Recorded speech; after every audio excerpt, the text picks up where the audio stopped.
Is it possible to start a thriving poultry farm with only $100 on you?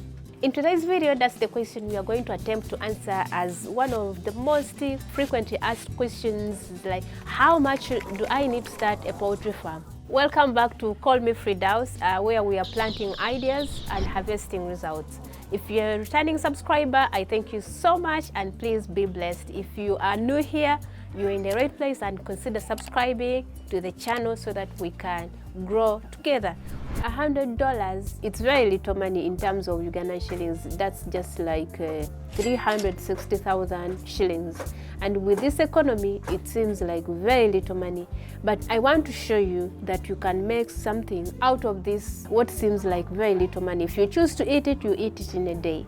But if you choose to invest it in poultry farming, it will surprise you. There are 5 factors that apply to anyone who starts a poultry farm. And those factors are the ones that are going to help us to use this $100. The very first factor is the type of birds or the breed. This is very important because it will determine the whole success of the entire business. So there are very many types of birds out there. You know, we have the layers, we have the broilers, we have the local ones. I mean, there are several other types, but for the type of locals, I'm just going to categorize them into one type. Let's just call them the locals because there is Krailers, there is Kienyeji, there is Saso, there is a lot of them. So we have the layers and the broilers. Now, from my experience, I can't start with the layers or broilers with $100. Here is the reasons why. These 2 types of birds, they require a lot of space and a lot of feeds. For example, for the case of layers, you're going to feed them for 4 months. Okay, let's say 3.5, like those, if you have a good type of layers, they'll go like for 3.5 to start production. Actually, some people say that you have to feed these layers from day 1 up to the 6th month. That's when they'll start production. So with $100, really, we can't choose that breed. And then when it comes to the broilers, of course, you sell them off in 1 month, but their eating is very extensive. And we can't, of course, afford that. So it leaves us with one type of breed that we're going to go with, and that's the locals. Why am I choosing the local ones? There are a few reasons why I'm zeroing on these local ones with our $100. First of all, they are disease resistant. And the second thing is, when it comes to feeding, they're a bit easier to feed. How are they easier? Because you can actually let them be on free-range system. And when they're free-range system, you can as well supplement them with a few commercial feeds. That means they suit in our kind of budget that we are having. Now that we have zeroed down to local birds, how many of them do you need to start with? According to me, I would start with 60 birds. That's 5 hens and 1 rooster. Which of those, they are all at point of maturity. Point of maturity, I mean the rooster should be able to fertilize the eggs of the hens, and the hens should be able to lay eggs immediately.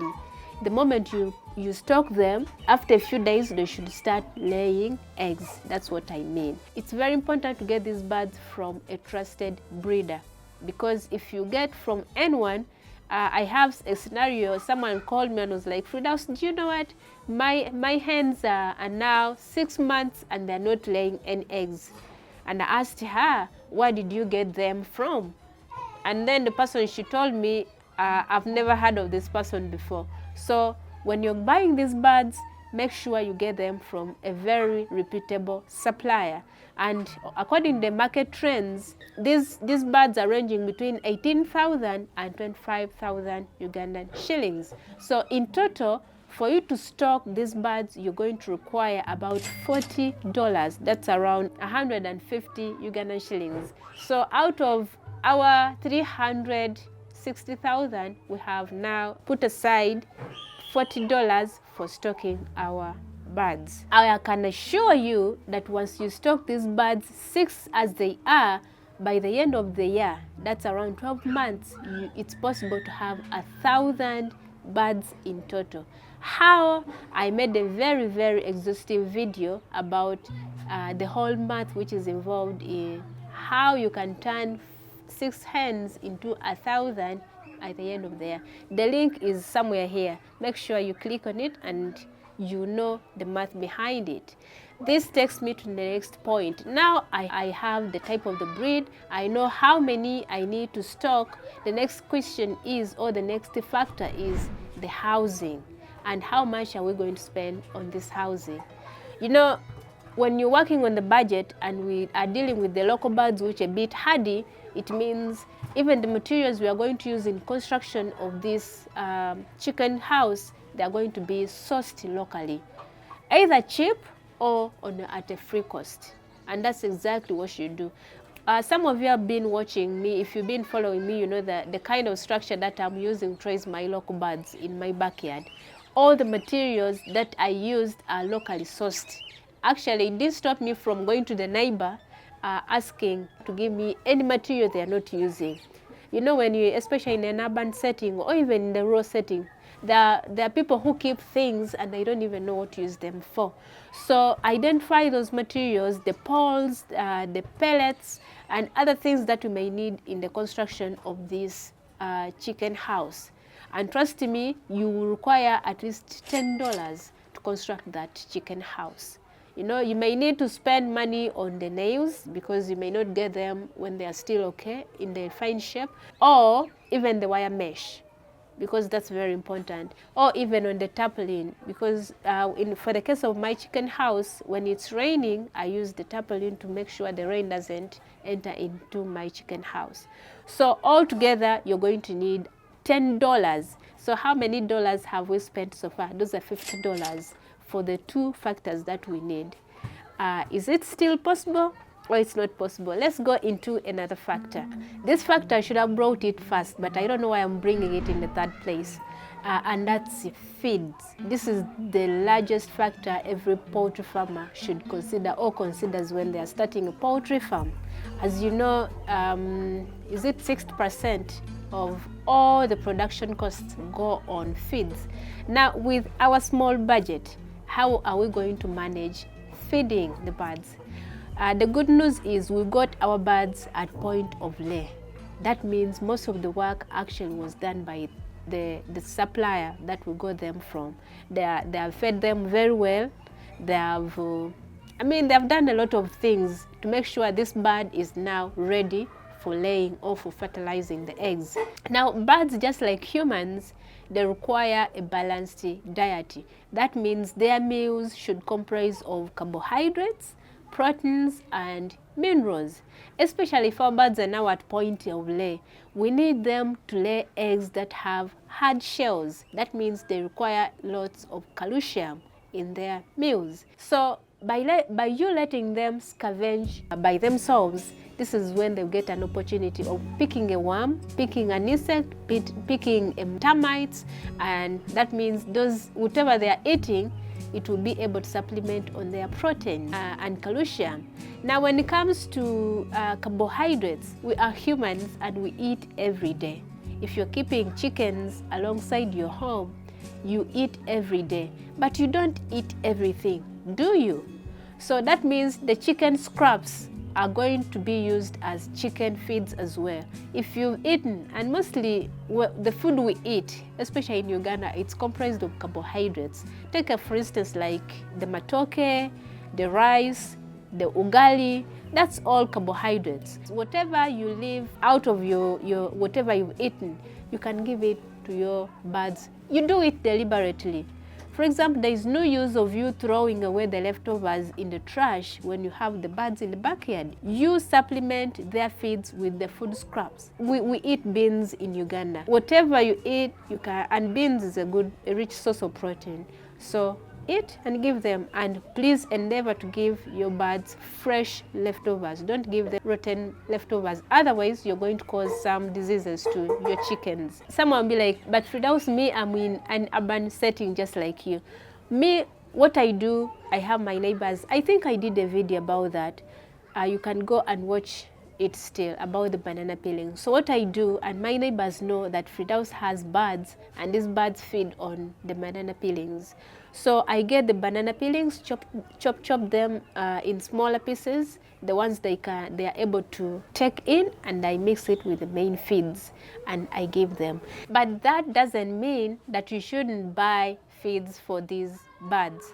Now from our $50, we are going to take away $30 to go and buy commercial feeds for our birds. Are you going to need concentrate when you're buying for these birds? You don't need really. When you go to the market there, or when you go to wherever you can buy the feeds from, like from me yesterday, I went and bought for my birds. You can tell them to mix for you maize bran, a sizable amount of maize bran, broken maize, sunflower, fish meal, or mukene.